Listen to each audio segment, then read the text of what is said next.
India اور پاکستان کے درمیان جو تعلقات میں ابتری مسلسل آئی جا رہی ہے، اس میں کچھ چیزیں تھیں جو دونوں ممالک کے تعلقات کو اپنی پرانی صورتحال پر رکھے ہوئے تھیں۔ ان میں سے ایک سندھ طاس معاہدہ تھا، جو کہ کشیدگیوں میں بھی برقرار رہا، لیکن اب انڈیا نے اس کو معطل کر دیا ہے۔ اس کے جواب میں اب پاکستان نے کہا ہے کہ وہ دھمکی دی ہے کہ وہ جو شملہ معاہدہ ہے 1972 کا، اس کو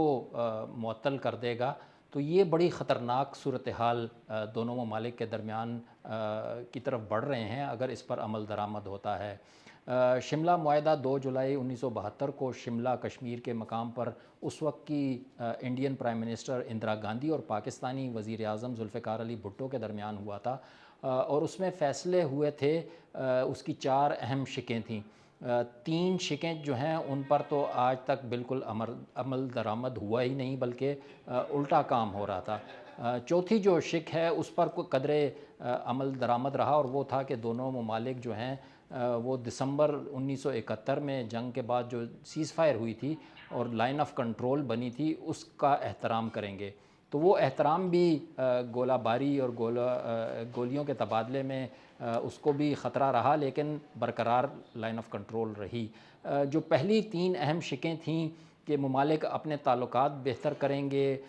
گرم جوشی لائیں گے، ایک دوسرے کے خلاف منفی پروپیگنڈا نہیں کریں گے، اور ایک دوسرے کے خلاف طاقت کا استعمال نہیں کریں گے، ان تمام شقوں پر اگر آپ دیکھیں تو عمل درآمد نہیں ہوا، جس کی وجہ سے